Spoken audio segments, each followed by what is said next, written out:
I never thought my own son would turn his back on me, but there I was, staring at the phone, his words burning in my ears. Dad, you're embarrassing us. I'm Walter, 72 years old, just an old man from Ohio who's lived a simple life. For 40 years, I worked as a mechanic in a dusty garage, fixing cars until my hands were calloused and my back ached. I raised 2 kids, James and Emily, on my own after my wife, Ellen, passed away from cancer when they were just 8 and 10. I gave up everything for them. No vacations, no nights out, no dreams of seeing the world. Every penny went to their clothes, their school, their future. I wanted them to have what I never did. James was my pride and joy, the smart one. He got scholarships, went to a fancy college, and became a big-shot lawyer in New York City. Now he's 45, married to Sophia, a woman who drips with high-class charm, with 2 kids of their own. They live in a mansion with a pool, drive sleek cars, and post their perfect life online. Me? I'm still in the same old house with creaky floors, a leaky roof, and a mailbox full of bills. But I was proud of him. Or at least I was. This all started last Christmas. The whole family came to my place. James, Sophia, their kids, Emily, and her sweet family from Cleveland. It was like the old days. I spent hours cooking a turkey, just the way Ellen taught me, with her special sage stuffing. The table was set with her old china, chipped but precious. We laughed, told stories, and for a moment, I felt like I had my family back. The grandkids ran around, giggling. Emily helped with dishes. Even Sophia smiled, though her eyes darted to her phone a lot. But as the night wound down, James pulled me into the kitchen. His face was serious, his fancy watch glinting under the light. Dad, he said, we need to talk about next year. I smiled, thinking he meant family plans. Sure, son. What's on your mind? He sighed like I was some kind of burden. Sophia and I are planning a big holiday trip. A cruise to the Caribbean. 2 weeks of sun, beaches, and relaxation. The kids are thrilled. My heart swelled. A cruise? I'd never been on one, but it sounded like a dream. That's wonderful, James. I can't wait to join you all. His face twisted, like he'd bitten something sour. Dad, that's the thing. We think, maybe it's best if you don't come. I froze, the knife in my hand hovering over the leftover pie. What do you mean? You're embarrassing us sometimes, he said, his voice low but sharp. The way you dress in those old flannel shirts. Your stories about the garage days, they're outdated. And last time we visited friends, you talked too loud about politics. Sophia's family is coming, and they're, well, more refined. Embarrassing? Me? The man who worked double shifts to pay for his law school? Who sold his truck to cover his wedding because Sophia wanted a venue straight out of the magazine? I felt a stab in my chest, like my heart was cracking. My hand shook, the knife clattering to the counter. But James, I said, my voice barely a whisper, it's a family holiday. I'm family. He patted my shoulder like I was a kid who didn't get it. We love you, Dad. But this is our time to shine. We'll send pictures. And hey, I'll cover a nice dinner for you here at home. A nice dinner?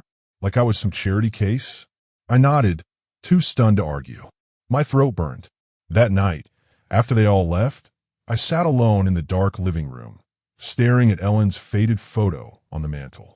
Her smile used to keep me going. Now, tears rolled down my face. How had it come to this? My own son, ashamed of me. But you won't believe what happened next.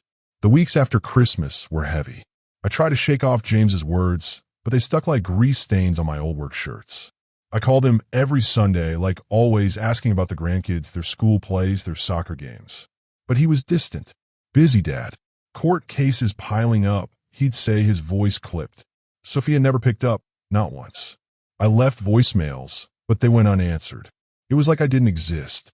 Emily, my daughter, was different. She lived closer, in Cleveland, and visited often with her husband and kids.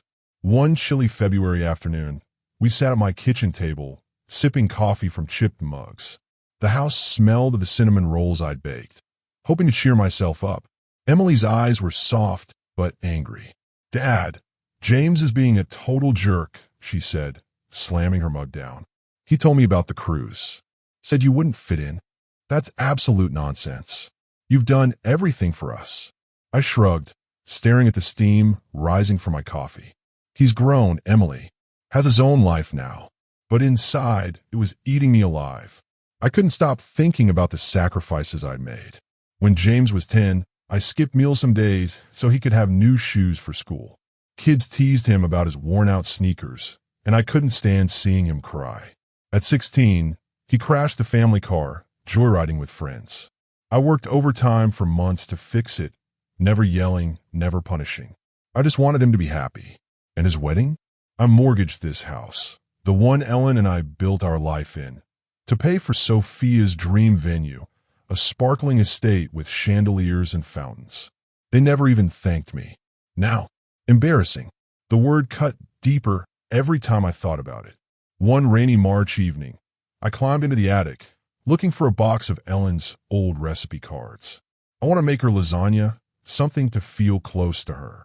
Instead, I found a different box, covered in dust. Inside were her letters, written when we were young, and photos of us with the kids.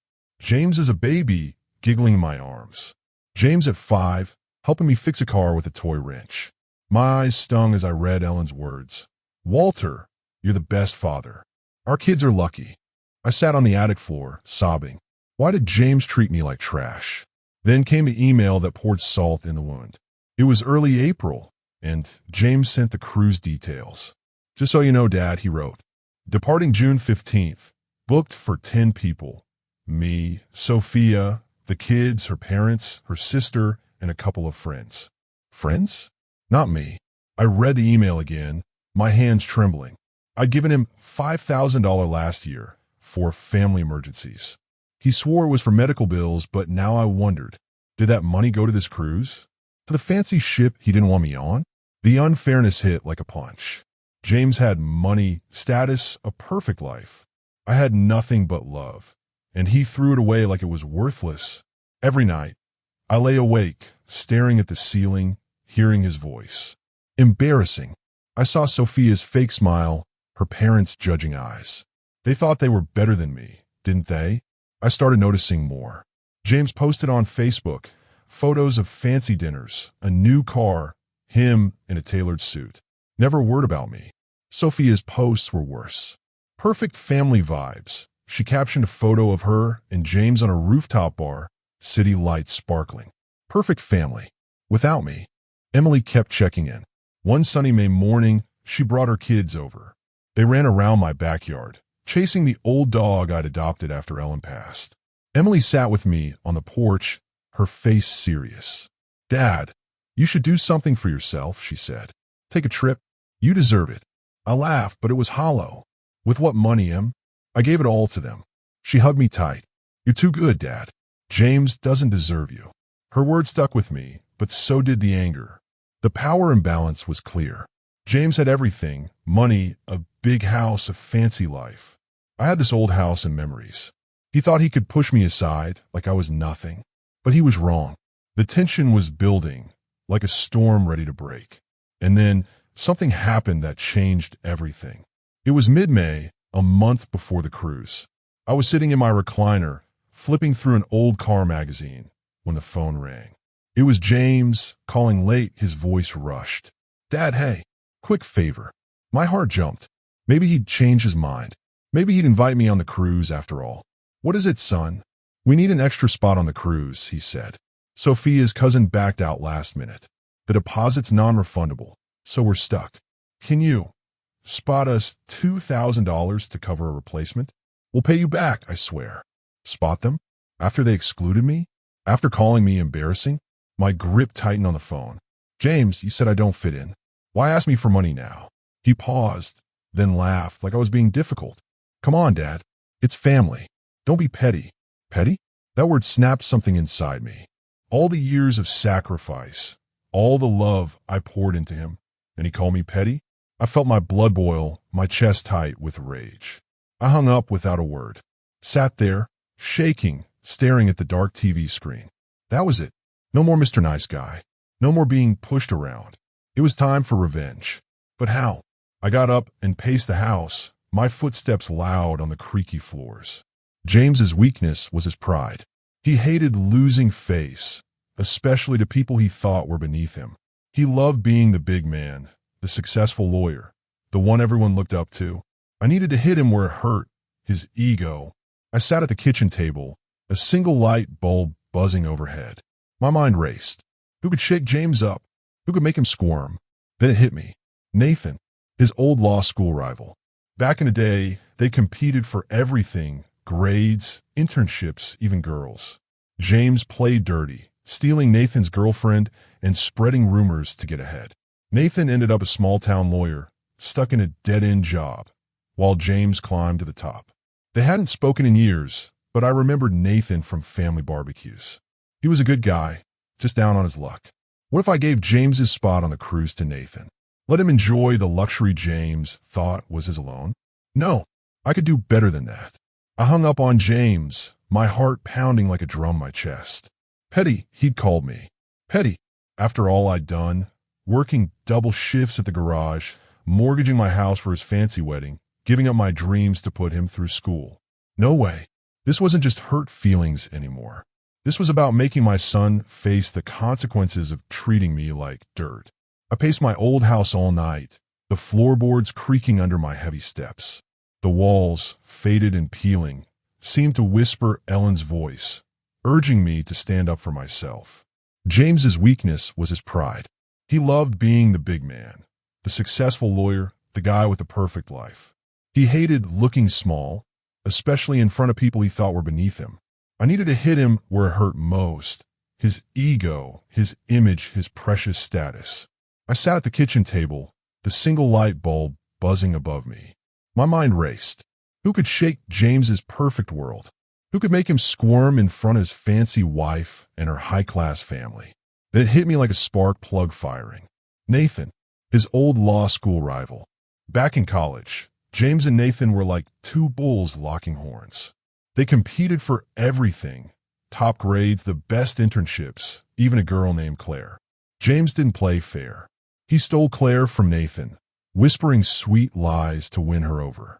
Then he spread rumors that Nathan cheated on exams, tanking his shot at a big law firm.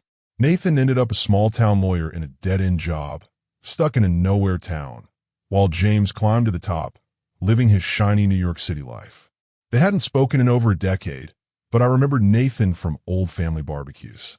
He was kind, always respectful to me and Ellen, even when James treated him like garbage. What if I gave Nathan the cruise spot? Let him strut onto that fancy ship, living the luxury James thought was his alone? No, I could do better. I could make James face his past, right there on that ship, with Sophia and her snooty family watching. I could make him feel small, just like he made me feel. But how was I going to pull this off? You're about to find out. The next morning, I woke up with fire in my veins. I dug through an old address book, my hands trembling with purpose, until I found Nathan's number. I called, half expecting he wouldn't answer. But he picked up, his voice warm but surprised. Walter? My gosh, it's been forever. You okay, man? I didn't hold back. I told him everything. James's betrayal, the Caribbean cruise, the embarrassing comment that cut me to the bone, and the nerve of James asking for $2,000 after shutting me out. Nathan listened, quiet at first, then let out a low, angry whistle. That's cold, Walter. Even for James. That guy always thought he was better than everyone. Want to help me teach him a lesson? I asked, my voice steady now. Nathan laughed, sharp and eager. Oh, I'm in. What's the plan, old man? It was simple but brutal, like a perfectly timed engine. I'd call James back and tell him I'd cover the $2,000 for the extra cruise spot, but only if I could pick the replacement for Sophia's cousin. James, with his arrogance, would think he was still in control. He'd agree, assuming I'd pick some random nobody. Then I'd drop the bomb. Nathan. James would lose his mind, but the deposit was non-refundable. He'd be stuck on that ship for 2 weeks, watching his old rival enjoy the luxury he thought belonged to him and his perfect family. But I didn't stop there. I wanted this to sting. I called the cruise line, using the booking number from James's email. I played the sweet old grandpa, telling the agent I wanted to add a surprise guest for my son's trip. She was charmed, giggling at my story about wanting to make the vacation special. She didn't even ask for James's permission. I wired $2,000, every single cent of my savings scraped together from my pension and a few odd jobs fixing neighbors' cars. It hurt to see my bank account empty, but it was worth it to see this through. Then I went all in. I drove to a menswear store in town, the kind of place I'd never stepped foot in. I spent hours picking out a tailored suit for Nathan. Sharp, navy blue, the kind James would wear. I added sleek leather shoes and a shiny watch, just like the one James flashed on his wrist. I mailed it all to Nathan with a note. Play the part. Act rich, charming, better than James. Nathan called me when he got the package, his voice buzzing with excitement. Walter, this is insane. I'm going to look like $1,000,000. James won't know what hit him. He'd been stuck in a dead-end job, barely scraping by, dreaming of a break. This was his chance to shine, and he was ready to rub it in James's face. I told Emily the plan over dinner at her place. Her kids were playing in the living room, their laughter filling the air. Emily's eyes sparkled as I laid out. Dad, you're savage, she said, grinning. James is going to hate this. It's perfect. One final touch to make it sting. I told Nathan to bring up old stories on the cruise. The girlfriend James stole. The rumors he spread to ruin Nathan's career. All in front of Sophia's fancy family. I wanted James to squirm, to feel the weight of his past while his perfect image cracked like cheap glass. Would it work? I was betting everything on it. And you won't believe what happened next. June 15th came, the day the cruise set sail. I didn't go to the port to see them off. Didn't need to. I sat in my old recliner, sipping coffee from a chipped mug, when my phone buzzed. It was Nathan, texting from the ship. Boarded the ship. James saw me at check-in. His face went red, then white like he saw a ghost. Sophia's confused. This is going to be good. I smiled, picturing it. James, in his designer sunglasses, realizing his old rival was crashing his perfect vacation. Keep me posted, I texted back. Over the next 2 weeks, Nathan sent updates that made my heart race. Photos of him in the suit, sipping colorful cocktails by the pool, the Caribbean sun glowing behind him. In one shot, James was in the background, glaring, his jaw so tight I thought it might snap. Another text came late one night. Told the girlfriend's story at dinner. Sophia's parents were shocked. James tried to laugh it off, said it was old college drama, but he's fuming. Everyone's whispering. I could see it in my mind. James, the big-shot lawyer, forced to sit across from Nathan, who was charming the socks off Sophia's family. Nathan sent more updates. Played poker with Sophia's dad last night. He loves me. Keeps calling me a real gentleman. Another. Danced with Sophia's mom at the gala. James stormed off halfway through. By the second week, my phone rang. It was James, his voice shaking with rage. Dad, what the hell? You sent Nathan? My enemy? Are you serious? I kept my voice calm, cold as ice. You asked for $2,000, James. I paid. My choice, son. He sputtered, his words tripping over each other. You're ruining our trip. Sophia's family thinks I'm a jerk now because of Nathan's lies. Lies? I said, slow and deliberate. You said I was embarrassing. Guess you got someone better. He hung up, and I leaned back, a grin spreading across my face. I stared at Ellen's photo on the mantel, her smile warm even in the faded frame. We did it, honey, I whispered. Nathan's final text came on the last day of the cruise. James barely left his cabin after day 10. Sophia's mad at him. Says he's been moody the whole trip. Her parents loved me, invited me to their summer home. Best trip ever, Walter. I owe you big time. When James got home, he was quiet. Didn't call for weeks. Then one evening my phone rang. His voice was soft, almost broken. Dad, I was wrong. I'm sorry. Can we start over? I paused, letting the silence stretch. Maybe, son, I said finally. But next holiday, I'm picking the guest list. They deserved it, didn't they? Drop a comment and tell me what you think James should do next. Should he make it up to Walter, or is he too far gone?